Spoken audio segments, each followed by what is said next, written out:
prédécesseurs, messieurs, parlez fort. Donc votre avis sur la question de Loïc, la compréhension des étudiants en école d'ingénieur sur les enjeux économiques? De la crise. La compréhension de quoi? Du monde en général ou de l'économie? De la crise économique. De la crise économique. De la Crise économique. économique.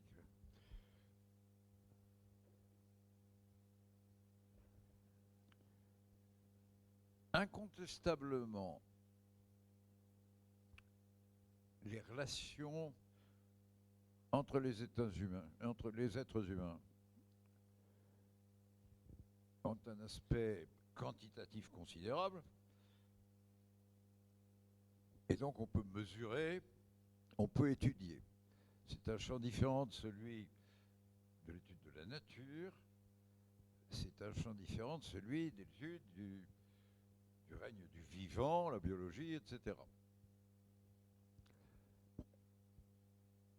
Ces savoirs sont exigeants. Pour le malheur de l'économie, on en parle comme au café du commerce, et n'importe qui programme n'importe quoi et tout le monde a des certitudes absolues. Une des plus toxiques, par exemple, pour la France en ce moment, c'est les 35 heures sont une catastrophe, alors que nous retrouverions probablement le plein emploi aux environs de 29 ou 30 heures. Mais le blocage intellectuel en France est tel que c'est pas possible. Les 35 heures sont une connerie, donc c'est décidé pour la France. C'est d'ailleurs curieux parce que notre durée moyenne du travail en ce moment est à 36 heures et demie à peu près, à comparer avec 30,1 aux États-Unis. Dans des conditions plus cruelles que chez nous, tout ça c'est beaucoup de temps partiel, très petit, mal non choisi et imposé. Mais enfin, la moyenne aux États-Unis, elle fait 30 heures. En Allemagne aussi, incidemment, 30 heures à peu près. Chez nous, 36 heures et demie. Mais nous tapons 5 millions de demandeurs d'emploi. La corrélation n'est pas faite. La réponse pour sortir de là, c'est de ne pas te contenter de boutades de formules et de tabous. C'est l'étude, c'est l'observation attentive des chiffres. C'est le souci de vérifier l'origine de ces chiffres, leur comparabilité dans les méthodes d'établissement par pays, etc. Mais parce qu'elle nous concerne tous, l'économie fait l'objet de cet intérêt collectif au nom de foucades, de colère, de refus, de symboles, ce dont ni la chimie ni la médecine, heureusement, ne sont l'objet. Quand vous vous apprêtez à vous faire opérer par un chirurgien, non seulement vous ne lui demandez pas comment il va faire, mais vous gardez bien d'émettre une critique sur sa méthode. Lorsqu'on charge un homme des fonctions de médecin de l'économie, tout ce qui fait absolument discuter, tous les tabous tombent, et on appelle débat public l'art de l'empêcher de travailler, en gros. Alors c'est pas facile. Je dirais un mot de plus pour l'économie. C'est une science humaine, comme on dit. Depuis la Haute-Égypte, le savoir fait l'objet du respect dans l'humanité. Et la Chine, donc, avec ses immenses mandarins. Depuis, en tout cas, la Grèce antique, d'où tenons la philosophie, les mathématiques, s'il vous plaît, la physique un peu, la géométrie, comme des sciences nobles, ayant un savoir reconnu, estampillé par des mandarins eux-mêmes qualifiés de multiples fois dans leur vie. Depuis que le champ de la connaissance a quitté la soldature pour englober, pour rechercher aussi l'espèce humaine elle-même et la manière dont elle fonctionne, on a cherché à y faire régner les mêmes exigences en matière de savoir. Mais la personne humaine est irrationnelle. Le rationnel ne colle pas toujours partout. Et c'est vrai que tous les savoirs, sociologie, ergonomie, histoire, paléologie, paléontologie, etc., n'arrive pas au degré d'exactitude et de certitude que vous avez dans les sciences à appui mathématique, physique, mathématiques, chimie. Et du coup, les techniciens des sciences dures, principalement les physiciens, plus encore que les mathématiciens d'ailleurs, se sont mis pour se défendre de cette prétention à la montée vers les savoirs, de choses bien incertaines, à appeler leurs sciences les sciences dures. Vous êtes qualifiés dans beaucoup de sciences dures. Il en résultait que les sciences humaines étaient des sciences molles. C'était une manière d'insulte. Alors, chez les sociologues, chez les historiens, chez les paléontologues, on s'est moqué de tout ça, on a rigolé, on est resté chez soi à travailler avec les outils qu'on avait, peu mathématisables, et on s'en moquait. Ce sont les économistes qui ont fait des complexes. Parce que les économistes touchaient à la science de la répartition de la création et de la répartition de la richesse parmi les hommes. C'était donc la plus proche du pouvoir, la plus excitante des sciences humaines. Proche de la richesse, vous vous rendez compte, c'est formidable. Et donc le fait d'être qualifié de sciences molles les a beaucoup irrités. Et ils ont décidé de changer d'apparence. Cet effort s'occupe l'essentiel de la deuxième moitié du XXe siècle. Ils ont cherché à mathématiser autant que possible leur déduction logique. L'école la plus matisée a été la dernière née qui s'appelle le monétarisme. Cette école a eu la gloire de se voir offrir 14 prix Nobel d'économie, s'il vous plaît. 14, pas 2, 14. Le premier s'appelait Hayek. C'est un prix Nobel de 1972, je crois, ou 13. Le second, qui est le vrai fondateur de toute l'école, est un nommé, il est mort il y a peu de temps, il est mort il y a 2 ou 3 ans. Milton Friedman, prix Nobel d'économie aussi, qui a fondé une école, l'école de Chicago, qui s'appelle le monétarisme. Et il a durci les paradigmes. Il a notamment authentifié pour le drame de l'humanité de paradigmes nés en économie bien avant. Le premier, c'est que pour l'économiste, les ressources sont illimitées. Ça a été écrit et répété longtemps, tout le 19e siècle, la première moitié du 20e. Le deuxième paradigme, c'est que la nature a un fabuleux pouvoir autoréparateur, ce qui permet de travailler en ignorant la pollution. Le troisième paradigme était que dans ces conditions, il n'y a pas de limite imaginable, il n'y a pas de limite finie à la croissance. Tout ça est le produit de l'émergence de doctrines économiques qui ont commencé à prétendre s'appeler sciences en plus. Dès la fin du 19e siècle, c'était à peu près acquis. Et pendant l'essentiel du 20e siècle, ça allait rester. Le monétarisme a confirmé ça. L'école monétariste, l'école de Milton Friedman, a rajouté 2 nouveaux paradigmes en validant ceux-là. Or, c'est ceux-là qui craquent en ce moment avec le réchauffement climatique. Et aussi avec le pic pétrolier. La finitude perceptible et qui se fait déjà sentir sur les mécanismes de prix d'un certain nombre de ressources et qui dément toute la façon dont l'économie avait fonctionné pendant très longtemps. Les 2 additifs du monétarisme. Le premier, c'est que le marché est auto-équilibrant. Un des grands fondateurs, moins fou que les successeurs dont je parle, Adam Smith, qui écrivait au XVIIIe siècle, là, lui, avait quelque part fait évoquer la main invisible du marché. Parce que sur un marché, il finit toujours par y avoir un prix auquel s'échangent des marchandises ou des services. Ce prix provoque un certain équilibre. Il s'élabore par tâtonnement entre offre et demande. Et ensuite, vous voyez là la main invisible du marché. Milton Friedman et le monétarisme ont théorisé tout ça beaucoup plus puissamment en fournissant un énorme appareil mathématique pour décrire comment s'élabore cet équilibre du marché que fait la main invisible. Le marché est auto-équilibrant. Conclusion immédiate, s'il est auto-équilibrant, il vaut mieux pas que l'État s'en mêle. Ça fausserait l'équilibre.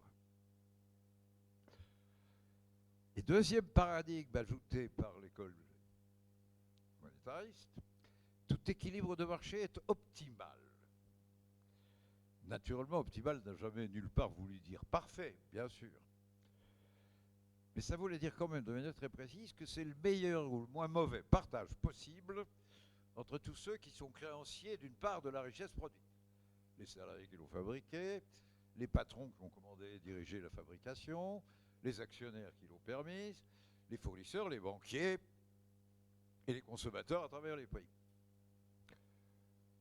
Si l'équilibre de marché est optimal, ne cherchez pas à le modifier.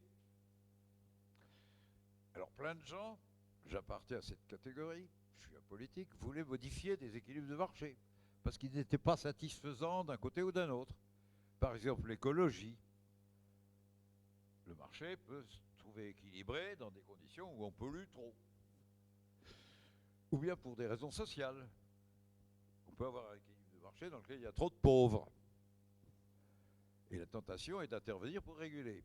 Démonstration mathématifiée de l'école monétariste.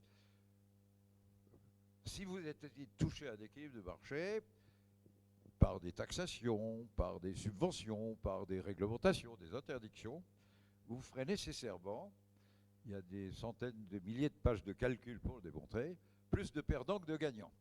Donc gardez-vous-en bien.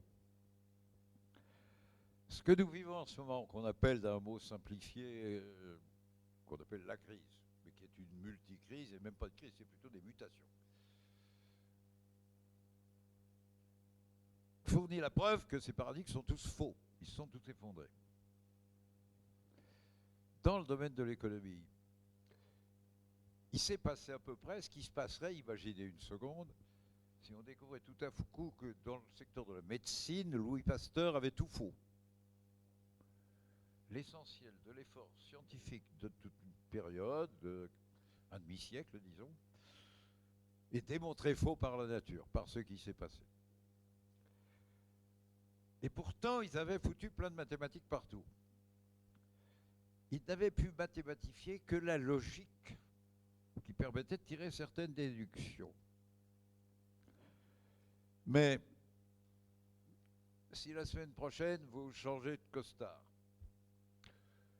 ou de moto, ou de voiture,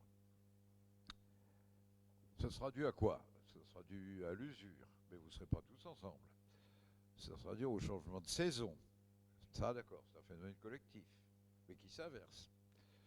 Ça pourrait être dû à un effet de mode. Ça pourrait être dû à une catastrophe particulière touchant une matière que vous avez entre les mains. Bref, la raison qui va produire un comportement économique, un achat, n'est pas standard, elle est très diversifiée, et en gros, elle est à peine mettable en statistique. On peut quantifier, on ne peut guère considérer la quantité agrégée comme une quantité homogène répondant à des mêmes lois de cause et de conséquence. C'est ça la faute de l'économie. Et petit à petit, à partir des 20 dernières années du XXe siècle, la science économique a dérapé et s'est laissée aller vers 10 dysfonctionnements dont le total fait ce qu'on appelle la crise. Voilà ce qui s'est passé. Alors, quand je vous parle à vous, j'ai immédiatement envie de vous donner 2 ou 3 conseils ou suggestions. S'il vous plaît, ne mélangez jamais les sciences de la nature, capables de fournir des données certaines, capables de permettre, à partir de données certaines, de décrire des liens de causalité, eux aussi certains, avec les sciences humaines qui sont c'est même pas des sciences, qui sont des disciplines de l'aléatoire et de l'incertain, où le seul outil mathématique qui soit de quelque aide, c'est le calcul des probabilités.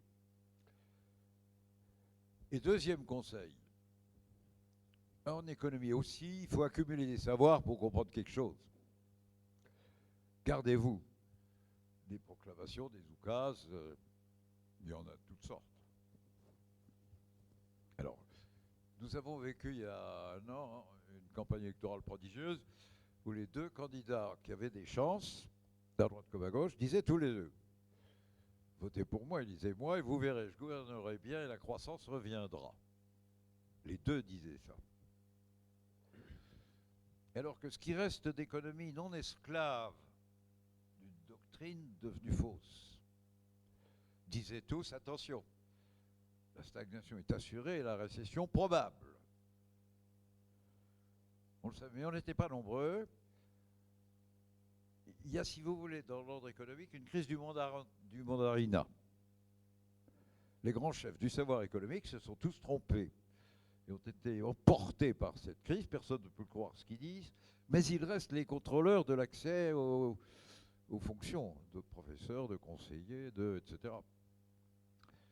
Et donc, dans la crise factuelle de l'économie que nous vivons, il y a en plus une crise de l'expertise. Parce que ces paradigmes ne sont pas les bons. Voilà pour partie de la réponse. Alors justement, vous parlez de la crise économique de 2008 qui a abouti sur une crise de la dette des États. Alors suite à ça, les puissances politiques essayent de tenir des leçons de cette crise en mettant en place des lois bancaires. Alors en France, elle est menée par Pierre Moscovici. Le point principal, c'est la séparation des banques entre les activités d'investissement spéculatif et les activités de dépôt des citoyens, nous tous qui sommes là ce soir. La loi proposée en France va moins loin que celle proposée en Grande-Bretagne. Elle va moins loin en France qu'en Grande-Bretagne ou aux États-Unis, puisqu'elle ne sépare qu'une petite partie des activités des banques. Alors, quel est votre avis là-dessus? Faut-il aller plus loin? Faut-il séparer complètement ces deux activités? Absolument oui, mais c'est pas le plus grave. Et je préfère ne pas commencer comme ça d'abord. Un mot sur ce mot de crise. Ce mot stupide est un emprunt d'économie à la médecine. Tous les dictionnaires vous le diront. La crise est une affaire médicale et dans une maladie, c'est le moment chaud de la maladie. Celui après lequel le malade crève ou en réchappe. L'emploi de ce mot sert donc à décrire une période non normale, une période où la santé a disparu, qu'on espère courte, mauvais moment. Mais on a dans la tête ce qu'est le retour à la santé, le retour à la situation normale. Et le seul emploi de ce mot laisse supposer qu'on sait où on va revenir quand la crise sera passée. Or, ce n'est pas le cas. Ce qui se passe, c'est une mutation. Un changement après lequel rien ne sera comme avant.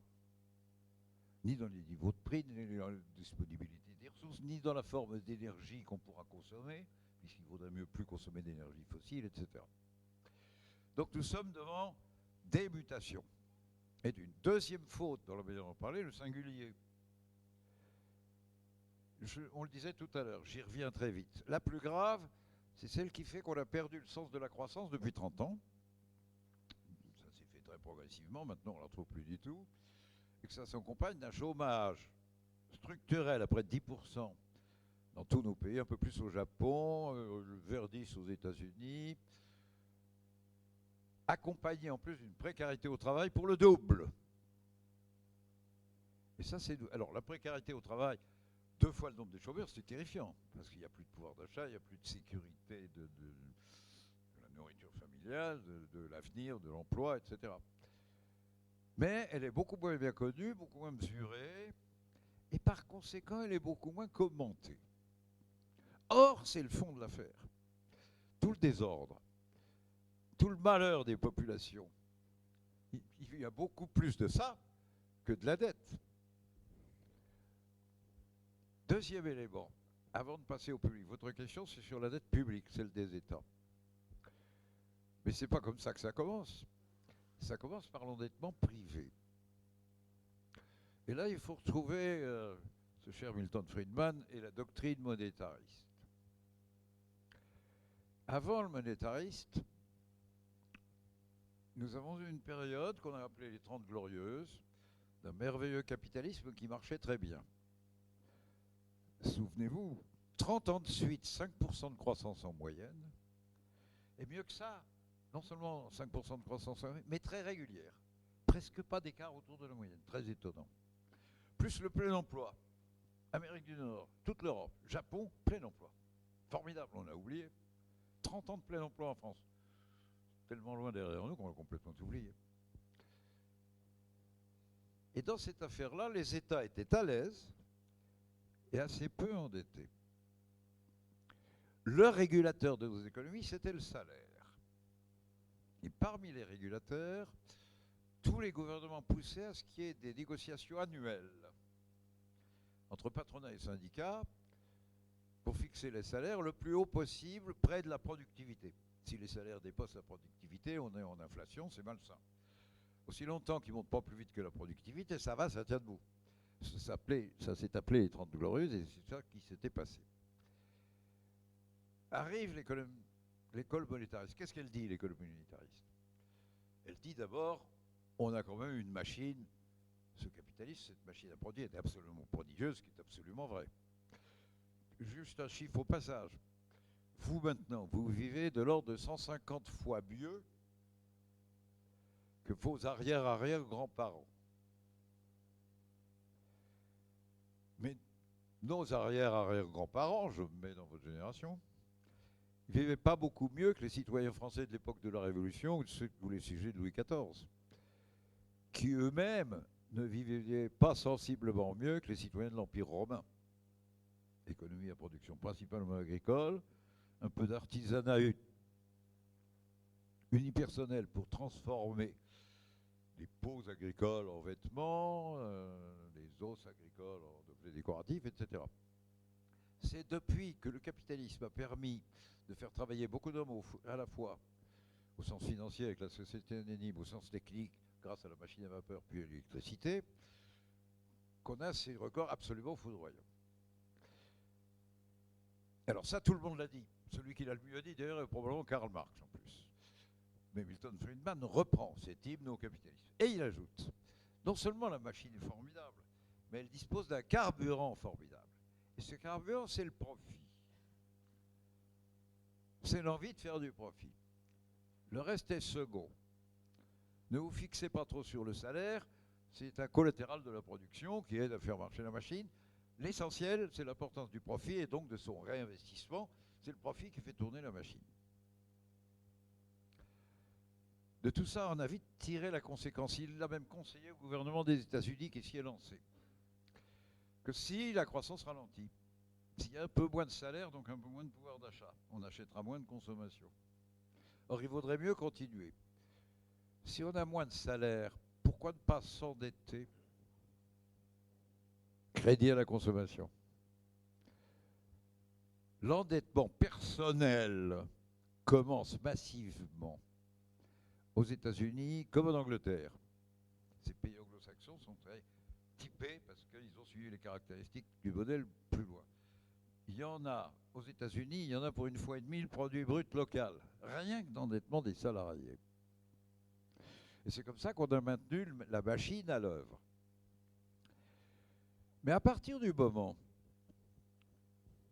où le raisonnement consistait à dire qu'il faut encourager le maintien de la machine, même en s'endettant, puisqu'on pourra rembourser s'il y a de la croissance. Et pour qu'il y ait de la croissance, il faut qu'elle tourne. Or, l'endettement, c'est de l'argent qui va servir à faire des choses. Ça vaut pour la puissance publique. C'est à partir de l'élection Bush en 1981 que la dette publique américaine, qui était déjà gigantesque, pour des raisons liées au fait que le dollar était devenu une monnaie du monde dans le règlement financier des 30 Glorieuses. Ils étaient à 90% du produit brut en dette publique, hein, dans les années 70-80, contre un petit 25% ou 30% chez nous. Ils ont triplé la mise. Bush y est allé à gogo. L'endettement global, ménage, plus entreprise, plus administration publique des États-Unis aujourd'hui dépasse 350% du produit brut américain. Alors il y a de la dette publique dedans. Ce comportement a été recopié partout. Depuis les années 70, la fin des 30 Glorieuses et la montée en puissance de cette façon de penser, tous nos États se sont laissés aller à s'endetter pour continuer à financer des équipements, à financer des besoins que la croissance diminuant fournissait moins bien. Puis vient une explosion financière dans le système.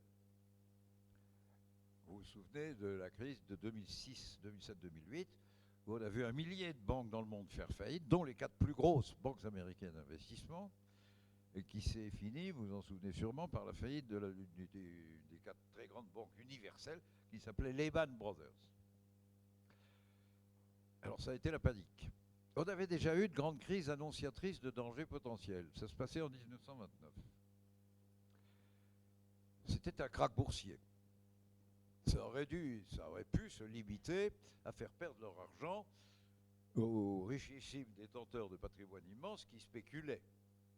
Ça n'aurait pas concerné le commun des mortels, le garagiste du coin, ni la manière dont on gagne nos vies. Le traitement de cette crise en 1929 par les États était tellement stupide et tellement malheureux qu'ils ont transformé un krach boursier momentané, qui aurait pu se résorber en un an et demi ou deux, en une gigantesque récession qui a duré 4 ou 5 ans et qui a fait apparaître 30 à 35% de chômeurs dans les 3 pays les plus développés de l'époque, États-Unis, Grande-Bretagne, Allemagne, qui étaient en plein emploi juste avant. Plein emploi jusqu'à 1928. 35-40% de chômage en 1930, 31, 32. Terrifiant. Quand se passe la crise de 2006 à 2008, les grands de ce monde se rencontrent comme d'habitude. Le nôtre, qui s'appelait Nicolas Sarkozy à l'époque, a même l'idée de rajouter à la rencontre des gens des pays émergents, qui étaient toujours exclus de la décision. La Chine, le Brésil, l'Indonésie, enfin il y en avait en tout, la Turquie, je crois bien, et quelques autres. Et ce G20 regarde ça, et tout le monde a dans la tête, il ne faut pas refaire comme en 1930. Donc il ne faut pas laisser un drame purement bancaire devenir une récession et polluer toute l'économie pour longtemps. Donc il faut sauver les banques. Et donc la décision du G20, ils ont mis 15 jours à la prendre, a été extraordinaire. Ils ont mis Milton Friedman dans la corbeille à papier. Et ils ont fait ce que les règles du jeu déconseillaient formellement, mais qu'il fallait faire d'urgence, qui est d'appeler les États à la rescousse. Et c'est par l'offre à toutes les banques en difficulté, notamment sur la zone, mais c'est vrai aussi au Japon, enfin c'est vrai dans la triade, Japon, Amérique du Nord et Europe. Dans tous nos pays, les puissances publiques ont offert la garantie de l'État, la garantie publique, à toutes les banques. Et quelques-unes ont tiré dessus, pas mal. C'est parce qu'elles ont tiré dessus qu'on a aggravé la dette publique. Alors, je suis désolé, tout ça, je vous l'avais dit, c'est compliqué l'économie, on ne fait pas des boutades, on ne s'en tire pas avec une phrase, il faut engranger pas mal de données dans un sens. Si vous avez fait attention, j'ai fait naître l'endettement public de l'accoutumance au monétarisme dès les années 90. Mais pas à ce point-là. En Europe, la plupart des pays, la France est celui qui a le moins succombé. La plupart des autres ont vu leur dette publique augmenter de manière absolument dramatique à cause de la garantie de l'État sur laquelle leurs banques locales ont tiré. Et bizarrerie, quelques-uns d'entre eux, en plus, avaient pour d'autres raisons, et indépendamment de tout ça, décidé de se doter d'une monnaie commune, l'euro. La création de l'euro ne répondait à aucune nécessité économique. On pouvait très bien vivre sans. La création de l'euro est carrément une vision géopolitique. La création de l'euro est une tentative de ne plus dépendre du dollar, parce que la politique américaine joue au yo-yo avec le dollar. Et ça devenait trop dangereux dans nos pays. Et en plus, il fallait avaler en plus la guerre d'Irak, enfin un certain nombre de choses. Cette domination américaine, on espérait la soulager un peu en créant l'euro. Et c'est d'ailleurs très très bien commencé. Et ça reste une monnaie assez solide. Mais voilà que l'aggravation de l'endettement, montée en puissance de 1990, disons, jusqu'à 2006, et aggravé le coût du G20. L'Irlande, le Portugal, l'Espagne, la Grèce, la petite Grèce, sont insolvables, panique. Or, leurs dettes sont en euros. Les marchés sont incapables de faire les distinctions. Quand ils ont une dette, ils veulent leur pognon dans la monnaie où il est, peu importe la signature. C'est la Grèce, oh tant pis, dommage que ce soit la Grèce. Je spécule contre l'euro si je ne rentre pas dans mon argent. C'est ça la crise de la dette souveraine. Alors, c'est une crise idiote, parce que, j'espère ne pas offenser quelques Grecs qui pourraient y avoir parmi vous, mais enfin, soyons sérieux, la Grèce est tout petit. L'économie grecque, ça doit peser à 1,5 à 1,7% de tout le produit national brut, de toute la zone de produit global brut de la zone euro. Et donc, devant une menace de spéculation, si les patrons de la zone euro avaient pu dire « Je vais tout de même pas me laisser empoisonner la vie par la dette grecque, c'est rien. Je vais me faire les spéculateurs. » Ça peut s'organiser, un combat frontal contre une spéculation. Je mets sur la table 300 milliards de dollars, ou 800 s'il les faut. Je me fais les spéculateurs en 3 jours. Puis on n'entendra plus parler. Et ça ne s'est pas fait. Pourquoi? Parce que les constitutions et de l'Europe et de la zone euro ne permettent pas à son patron de faire ça. Nous avons fabriqué l'euro sans lui donner le vrai pouvoir d'une monnaie. Je prends un tout petit exemple que vous comprendrez très bien. Il doit y avoir, à mon avis, 150 ans, que le Conseil général de Corse, ou les deux conseils généraux de Corse, gèrent les finances de la Corse dans des conditions absolument déplorables. On le sait bien, c'est pas nouveau. On en rigole. Aucun d'entre vous n'a jamais non seulement entendu, mais imaginé qu'il pourrait entendre le gouverneur de la Banque de France ou le directeur du Trésor, ou pire le président de la République, dire « J'en ai marre de la Corse, je l'envoie se financer ses déficits sur les marchés extérieurs, le franc ne reconnaît plus la Corse. Il n'y aurait plus de monnaie.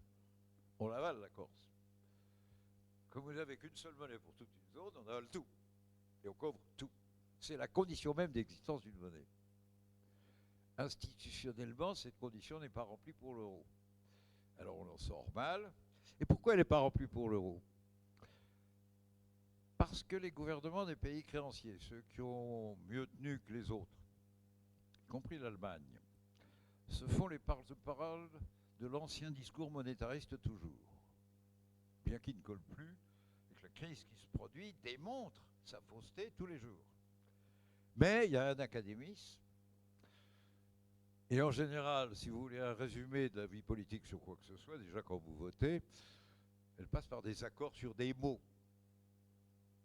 des accords sur des thèmes parlés, sur des vocabulaires. Et il y avait un grand accord sur gérer les finances de l'État comme celles de la famille, sur qui paye ses dettes s'enrichit, sur l'État doit payer ses dettes, la confiance reviendra après. Peu importe que l'État puisse pas ou doive, pour payer ses dettes, fermer la police, fermer les écoles et arrêter les services d'incendie.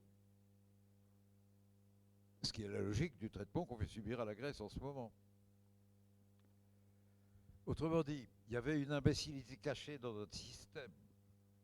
Demandez aux États, comme aux entreprises, grandes ou petites, de se financer par emprunt sur le marché de la finance privée, et à cher, 3, 3,5, 4%. 6% pour la Grèce. C'est faire comme si on pouvait arrêter les États. Comme si un État pouvait faire faillite. Mais le jour où on ferme la police et les écoles, non seulement il n'y a plus d'État, mais il y a probablement la guerre civile. On avait oublié ce léger facteur dans l'organisation générale du système, en obligeant les États à s'endetter par l'emprunt à 3%. Je glisse là une parenthèse. Je vous ai raconté tout à l'heure le G20 après Lehman Brothers. Le génie du G20 disant qu'il faut mettre les contribuables dans le coup, sinon on est bon pour une très grande récession. On n'y a pas été. Nous ne sommes toujours pas dans une très grande récession. Toujours merci G20. Mais attention, il va falloir théoriser que l'État est l'acteur majeur et non pas un acteur de trop. Bon, venons aux États-Unis. 2 ans après cette affaire de la faillite Lehman Brothers, c'est septembre ou octobre 2008. 2010 ou 2011, les États-Unis retrouvent 2% de croissance. Un groupe de presse qui travaille, il n'y en a pas beaucoup, mais il y en a. Avec des journalistes consciencieux, il n'y en a pas beaucoup non plus, mais il y en a. Essaye de faire le compte et de comprendre ce qui s'est passé pour qu'on retrouve un peu de croissance. Et puis ils disent, le compte n'y est pas. Et ils écrivent à la Banque centrale américaine. On l'appelle la Fed, Federal Reserve System. Fed. Pouvez-vous nous dire la somme de vos avances à l'économie et aux banques en 2009 et 2010? Nous sommes aux États-Unis, en démocratie. Et la réponse de la Fed est absolument merveilleuse. C'est secret. Inouï. Colère du journaliste. Des journalistes, c'est tout un groupe, qui saisissent la justice. Colère du juge. Comment? Dans les affaires publiques en démocratie, le secret n'est admissible que pour la défense, que quand on se bat contre d'autres qui ont des procédés dégueulasses. Le secret chez nous, inadmissible. Ordre à la Fed de sortir ses comptes. La Fed crache 20 000 pages de documents comptables en disant vous m'emmerdez, j'ai pas le temps de faire l'analyse, j'ai pas le travail, j'ai pas les employés, vous les voulez, vous les avez. 6 mois de travail dans le groupe de presse Bloomberg, d'où il appert qu'au-delà des 700 milliards, c'est pas mal, mais c'est petit par rapport à la suite, des 700 milliards de dollars que le président Obama, suite au G7, avait demandé à la Fed de mettre sur la table avec la garantie publique pour soutenir les banques américaines en train de s'effondrer. La Fed avait, sans le dire, lâché 2000 milliards de dollars en plus pour enflouer les banques. Au taux, les gars, attachez les ceintures de sécurité là, et souvenez-vous du chiffre, au taux de 0,01% par an. Ça veut dire quoi?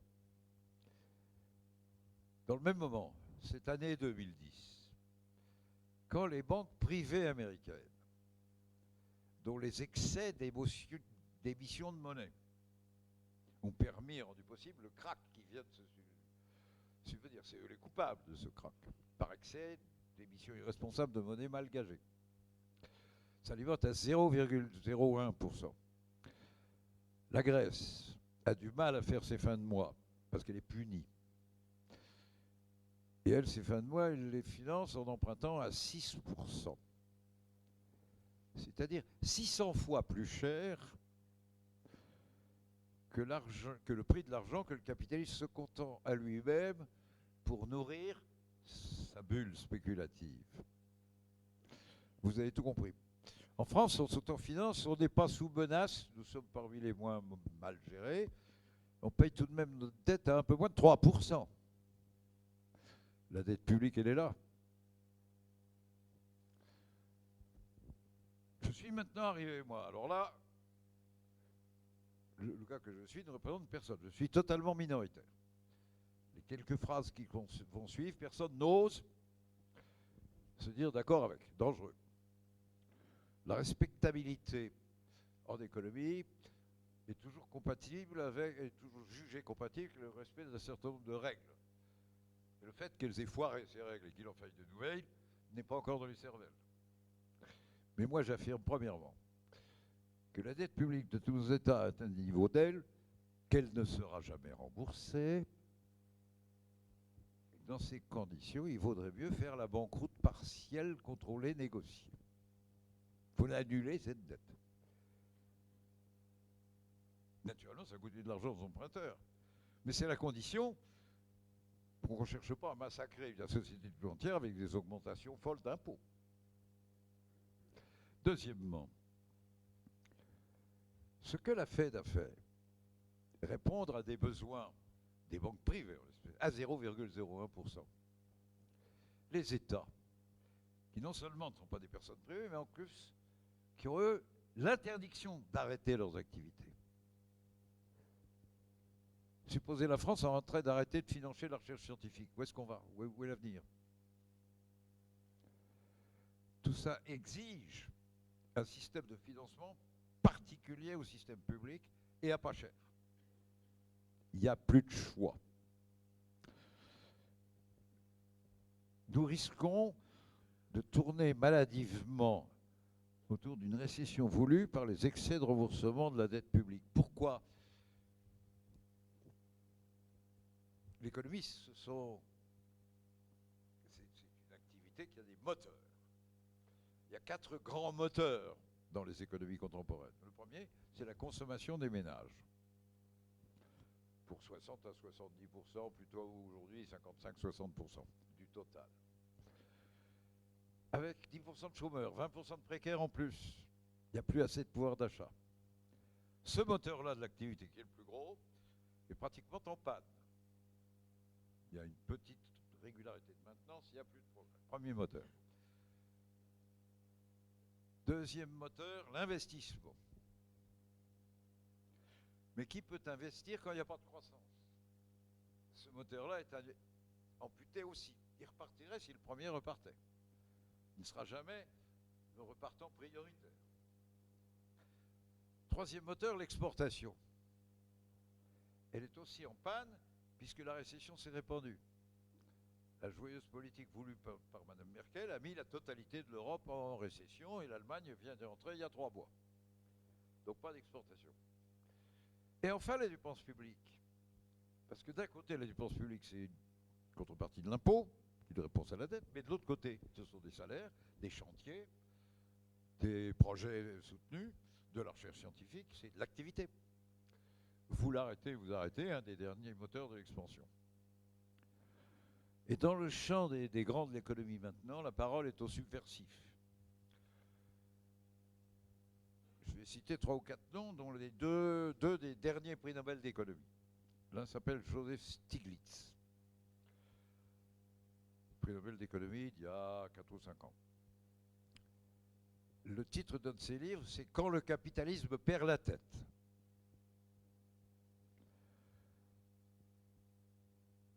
Un autre s'appelle Paul Krugman. Vous le lisez souvent dans les journaux. D'ordinaire, vous verrez peut-être ça dans vos disciplines à vous d'ailleurs, les grands détenteurs de savoir se taisent et ne s'exposent pas à la controverse publique, ils parlent peu dans les journaux, ils réservent leurs publications les plus importantes aux publications vraiment scientifiques. Ces deux-là ont décidé de prendre le haut-parleur pour pousser le cri d'alarme et pour dénoncer le caractère devenant malthusien de l'obligation issue des paradigmes du monétarisme qui fait que Mme Merkel continue à maintenir la règle « payez d'abord et on verra après ». Sous la croyance que quand vous aurez payé toutes vos dettes, elles ne sont pas payables, je ne pense pas qu'on peut y arriver. Quand vous aurez payé vos dettes, la confiance reviendra, et la confiance est le seul facteur connu susceptible de créer la croissance, dit Mme Merkel. Ça fait partie des choses devenues fausses dans la période. Krugman dit, vous êtes complètement fou, attention, vous allez aggraver la récession chez vous. C'est ce discours. Et je pense qu'il faut commencer à appliquer ce discours à la dette publique et pas seulement à l'ensemble. Voilà, j'espère avoir été clair, mais c'est pas de ma faute si c'est un peu compliqué. Très complet, merci. Merci pour cette belle leçon d'économie. Vous avez réussi la prouesse technique de répondre à 6 de nos questions. Merci de cette belle leçon d'économie. Je vous propose maintenant que nous parlions ensemble du système des retraites français. Depuis 2010 et la réforme de François Fillon, l'âge de départ à la retraite a été relevé de 60 à 62 ans. Le problème étant que cet âge de départ à la retraite reste très inférieur à la moyenne des pays de l'OCDE. On voit que effectivement, les courbes d'âge de départ à la retraite en France n'ont cessé d'être avancées depuis ces 40 dernières années, alors que nous mourrons de plus en plus vieux. Et ça, évidemment, ça pose un problème de financement de notre système des retraites aujourd'hui. Alors, vous, Michel Rocard, qui avez beaucoup réfléchi à cette question des retraites pendant votre carrière, et en particulier lors du livre blanc de 91, Citez effectivement, mon livre blanc sur le graphisme. Exactement.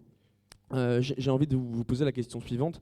Quel serait aujourd'hui le conseil que vous donneriez au gouvernement pour pérenniser et moderniser notre système des retraites? Vous parliez en 2010 d'un système à la carte.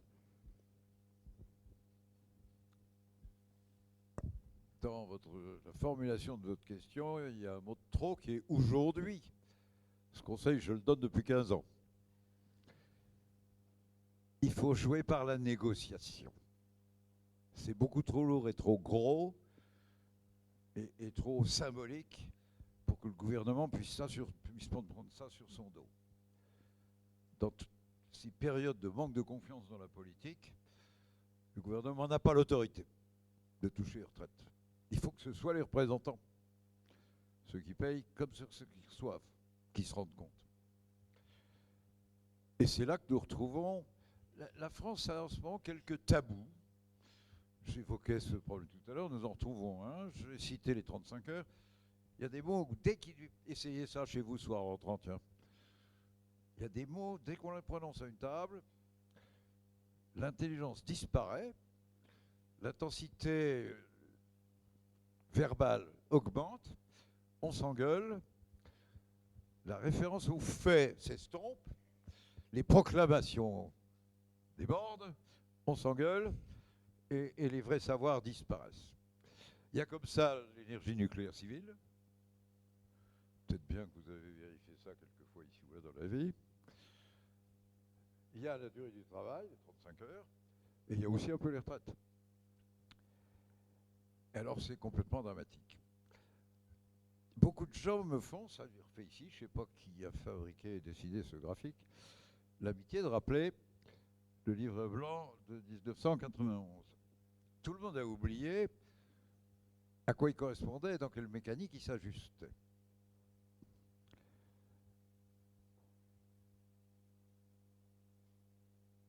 Le déficit de notre régime de retraite à l'époque était déjà visible, déjà inquiétant. Et puis nos régimes sont compliqués, puisqu'il y a un régime général, de complémentaires et d'états spéciaux, une quarantaine. Et je savais bien que ce serait terrible, puisqu'il faudrait ou bien augmenter le taux de cotisation, ou bien diminuer les retraites, ou bien augmenter le nombre d'années pendant lesquelles on bosse. De toute façon, de quoi pas faire plaisir. Et ma conviction était depuis l'origine qu'on ne pourrait pas sortir autrement que par une négociation entre les syndicats et les patrons et l'État, parce qu'il faut une négociation pour chercher les compensations. Si on veut vraiment que le régime de retraite reste debout, peuvent dire les salariés, vous allez nous demander de bosser plus, c'est un sacrifice, qu'est-ce que vous offrez en compensation? Ça cherche, ce qu'on appelle négociation, la recherche des compensations. La France est un malheureux pays où le régime de retraite a été créé et n'a été modifié que par la loi tout du long. Une décision autoritaire de l'État central, qui de temps en temps écoute, ne négocie jamais, dit qu'il consulte. On appelle ça quelquefois concertation. Il y a une masse de mots. Celui qu'on évite, c'est le mot de négociation. Celui où on s'engage. Pour sortir de là, j'ai en 1989 lancé un processus compliqué pour lequel j'avais demandé l'accord du CNPF, devenu MEDEF, mais qui me l'avait donné, et de la CFDT de Force ouvrière, qui me l'avait donné, sur un processus dans lequel on allait commencer par faire un diagnostic. Ce livre blanc sur les retraites, ce n'est qu'un diagnostic. Voilà où on en est. C'est un diagnostic auquel était accolé la boîte à outils, l'inventaire de tous les paramètres qu'on peut faire bouger, des gros ou des petits. Indexation des retraites sur les prix ou sur les salaires ou sur encore autre chose. Durée de cotisation, etc. Des gros et des petits. Le diagnostic et la boîte à outils. J'avais l'accord des patrons et des deux plus gros syndicats sur le fait d'entreprendre ce travail. C'est le commissariat au plan qui a rédigé le texte. Quand le travail a été fait, j'ai envoyé le texte au CNPF, à la CFDT et à Force ouvrière. Voilà où on en est, factuellement. Est-ce que vous êtes d'accord pour publier? La réponse a été oui, avec 2-3 demandes de supprimer une phrase un peu brutale dans les conclusions qui engageait un peu trop l'avenir. Pas une demande de rectification d'un chiffre. Le livre blanc sur la tête n'est pas de Michel Rocard. Il est un diagnostic négocié. Le jour même de la présentation de ce texte, en conférence de presse, par mes soins, j'ai annoncé la mise en place d'une mission des dialogues sur les retraites, présidée par un dirigeant syndical, en l'espèce le secrétaire général de la Fédération des cadres de Force ouvrière, et accompagné de 3 hauts fonctionnaires des conseils d'État très calés sur le problème. Mission, vous avez 2 ans. Allez partout, les bourses du travail, les préfectures, les sièges patronaux, les chambres de commerce. Faites des débats partout sur le système des retraites. Il faut qu'au bout de 2 ans, plus personne n'ose dire des chiffres faux à propos du diagnostic, que plus personne n'ose nier la gravité. C'était la 2e étape. Tout le monde savait, c'était public, je l'avais annoncé, on l'a complètement oublié depuis, que la 3e devait être l'ouverture de négociations. Patronat, syndicat, État. Et en 4e étape seulement, on aurait eu une loi qui aurait ratifié les négociations, comme c'est en train d'être fait pour un accord sur les procédures de licenciement. Et c'est une grande première qui se fait en ce moment, tellement la France en a peu l'habitude. Mais là, c'était l'intention. Malheureusement, j'ai été lourdé avant la fin du processus, mais à un moment où la mission du dialogue sur les retraites avait fait l'essentiel de son boulot. Depuis, il y a eu 4 ou 5 tentatives. Il y a eu une tentative Raffarin-Fillon. Il y a eu une tentative Chirac, j'ai oublié son ministre du Travail de l'époque. Il y a eu Juppé, il a touché en 1995. Et puis la dernière qui était Sarkozy, Fillon, Wörth. Dans toutes ces tentatives urgentes, puisque le déficit s'augmentait, l'instrument de tenue de travail fut la loi. On a même aggravé la situation en ce sens que chaque fois que des syndicalistes allaient voir le ministre ou le Premier ministre, et déjà, qu'ils puissent aller voir le Premier ministre, ça veut dire que le ministre en charge n'est pas complètement en charge. Donc c'est une faute de ne pas donner la charge complète de la négociation à quelqu'un de connu et toujours le même, jusqu'à la fin. Déjà, première source de pagaille. Mais deuxièmement, on appelait de manière immanquable les syndicalistes et les patrons d'ailleurs à aller se balader dans les chambres ministérielles sans qu'ils sachent s'ils y allaient pour une consultation, pour une concertation, et moins encore pour une négociation. Or, les conduites ne sont pas les mêmes. Vous pouvez imaginer ça assez bien. Quand on va pour se faire consulter, on rédige à l'avance, on écrit avec soin, on dit à la presse ce qu'on veut faire. Et puis on le redit à la télé en sortant. Et on reconnaît qu'on a été entendu si on trouve quelque chose, une trace de tout ça dans les suites. Quand on négocie, on est prudent. On préfère attendre que le partenaire fasse une bêtise. On se gouffre dans une brèche. On profite d'un mauvais argument de l'autre pour en sortir un bon. Et puis, on réserve ses bonnes cartes pour des moments clés de la négociation, etc. Enfin, c'est pas la même conduite, quoi. Mais en plus, à peu près vers la fin de le dernier épisode de Fillon-Sarkozy,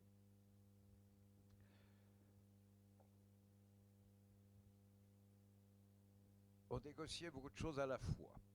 Il y avait le problème de l'âge légal du droit à la prise de retraite, et puis il y avait le problème du calcul des cotisations annuelles. Alors, quelque chose de très intéressant, c'est qu'il y a deux pays qui sont arrivés à peu près ensemble, le même mois, ou un résultat. La Suède et la France. La France accouche, sans le dire, d'une augmentation d'annuité qui met la retraite complète à partir de dans 3 ou 4 ans, il y a des étapes, vers quelque chose comme 65 ans, à partir de dans 3 ou 4 ans. La Suède arrive à 67 ans. Mais comment ça s'est fait? En France, le président Sarkozy avait exigé de son gouvernement que ce soit législatif, enfin que ce soit réglé en 4 mois. Le résultat suédois que je viens de vous décrire, il a pris 7 ans. 4 et 3, 7 années de négociation. Pas de la tarte. Mais eux savent faire. Nous, on ne sait pas faire. Alors en plus, on s'est crispé et fâché. Parce qu'au milieu de la négociation assez technique et assez discrète sur les comptes, les chiffres, le montant des cotisations et les durées, les années qui s'accumulent, il y avait une seconde négociation sur le symbole, l'âge du droit à la prise de retraite. Comme si vous n'aviez pas le droit avant. Plein de gens se font rencontrer en Lourdais, ils sont chômeurs, mais avant. L'âge du droit à la prise de retraite. Nous sommes le seul pays du monde développé qui connaisse un tel concept. Ça ne sert à rien, l'âge du droit. Quand le problème vous occupera, vous avez encore 30 ans de bon, profitez-en. Quand le problème vous occupera, vous ferez des comptes. Et vous calculerez en années, par rapport à ce que vous payez chaque année, le moment où vous trouverez possible de survivre, même si vous avez un peu d'épargne.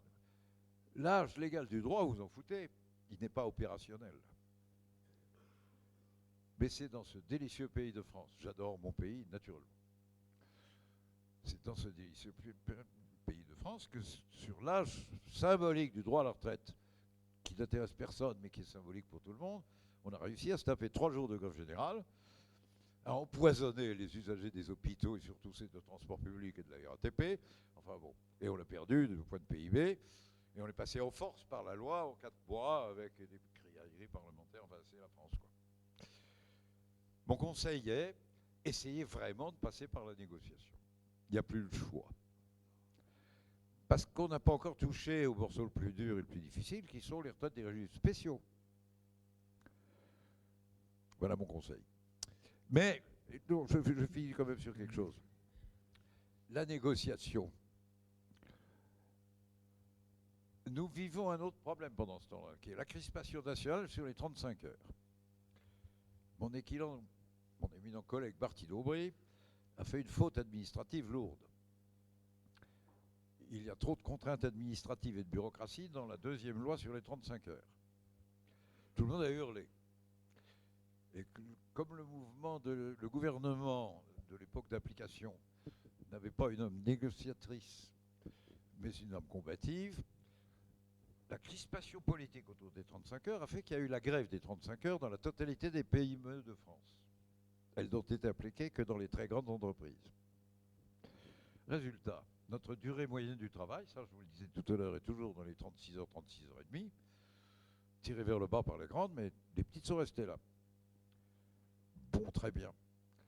Reste que nous sommes bloqués sur le plan de la baisse de la durée du travail. Or, nous ne retrouvons de l'emploi qu'à condition d'y aller. Et je vous citais le chiffre américain ou le chiffre allemand pour dire que dans des conditions plus marchandes, peu négociées, mais ils sont tout de même vers 30 heures en moyenne. Et nous à 36 avec 5 millions de demandeurs d'emploi. Personne n'a eu l'idée de négocier l'augmentation des durées d'années de travail compensée par la baisse de la durée hebdomadaire. dans des conditions préservatrices des contrats de travail. Personne n'a osé. Et évidemment, quand on passe par la loi, on ne peut pas se faire juge de la contrepartie acceptée par les autres. Voilà le blocage. La France s'auto-fabrique des malheurs.